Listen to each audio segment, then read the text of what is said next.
ang Pilipinas ay maaaring bumili ng mga segundamanong assets para sa Armed Forces of the Philippines. Ito nga po mga idol ay dahil pa rin sa lumalaking presensya ng mga mananakop na bansa sa ating mga teritoryo.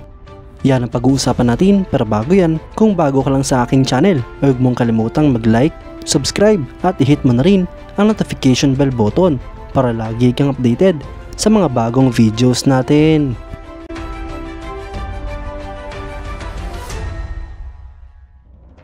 Ayon nga po kay Max Defense Philippines mga idol, bilang suporta sa proposal na mag-acquire ng mga segundamanong offshore support vessels bilang short-medium term solution dahil sa mga lumalaking presensya ng mga bansa sa Scarborough Shoal. Tila pamilyar na nga po ang ating bansa dito mga idol sa pagbili ng mga segundamanong kagamitan para sa AFP. Hindi naman nga po pinagbabawal sa ating batas na bumili ang ating bansa ng mga segundamanong kagamitan para sa Philippine Coast Guard. At gayon din nga po sa buong Armed Forces of the Philippines. Sa katunayan mga idol, ang Department of National Defense ay nasa proseso ng pag-procure ng mga second-hand na turboprop aircraft para sa Philippine Aerospace Development Corporation.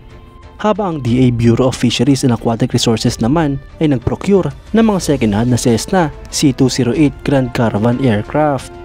Kung saan namang ito nga po ang ginagamit sa kasalukuyang standoff kontra sa Chinese Coast Guard. Ayon nga po sa mga impormasyon ay merong presidential declaration si dating Pangulong Rodrigo Duterte na hindi bumili ng mga segundamanong assets. Bagamat deklarasyon nga lang po ito mga idol at hindi ito isang batas kaya't maaari itong i-revoke ni Pangulong Bongbong Marcos. Kaya't hindi nga po maaaring pigilan ang AFP, Philippine Coast Guard, BIFAR at iba pang government agencies sa pag-procure ng mga second-hand marine at air assets. Ang ilan nga po sa mga posibleng iakuha ng ating bansa ng mga segundamanong kagamitan ay ang mga F-16 Falcons ng Estados Unidos. Ang General Dynamics F-16 Fighting Falcons ay isang American single-engine supersonic multirole fighter aircraft. Ito nga po ay originally dinevelop ng General Dynamics para sa United States Air Force. Ang eroplanong ito mga idol ay unang lumipad noong January 20, 1974 at na-introduce naman noong August 17, 1978. Sinimulan niya po itong i-produce noong 1973 hanggang 2017 at muli noong 2019 hanggang sa kasalukuyan. At base nga po sa datos ay meron ng mahigit sa 4,000 units ang mga nagawang ganito. Ang eroplanong ito mga idol ay pinapalipad ng isang crew. May habang nga po itong 15.06 meters, wingspan na 9.96 meters at height na 4.9 meters. Ang empty weight naman nga po nito ay 8,573 kilograms habang ang maximum take-off weight naman ay 19,187 kilograms.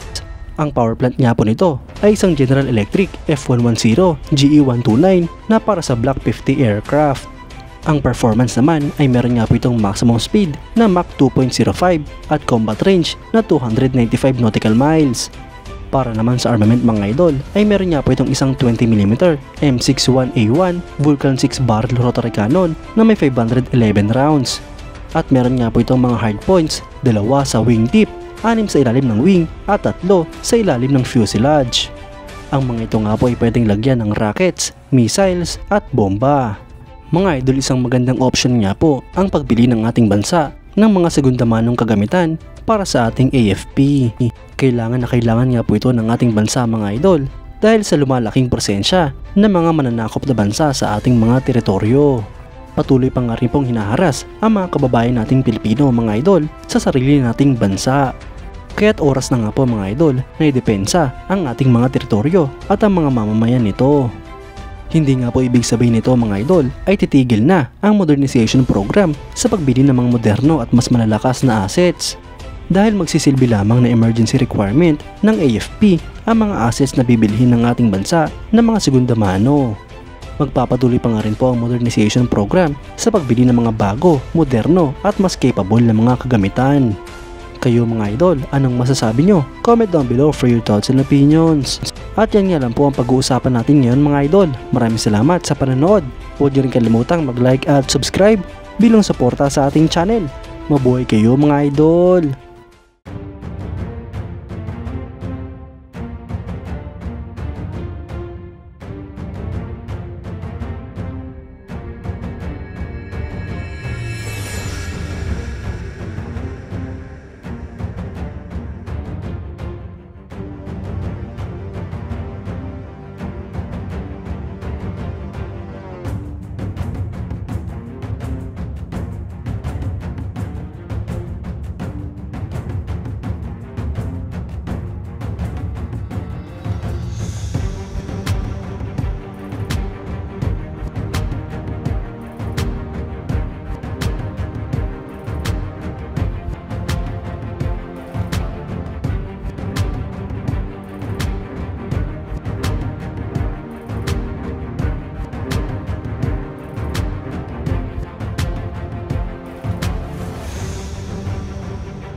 much.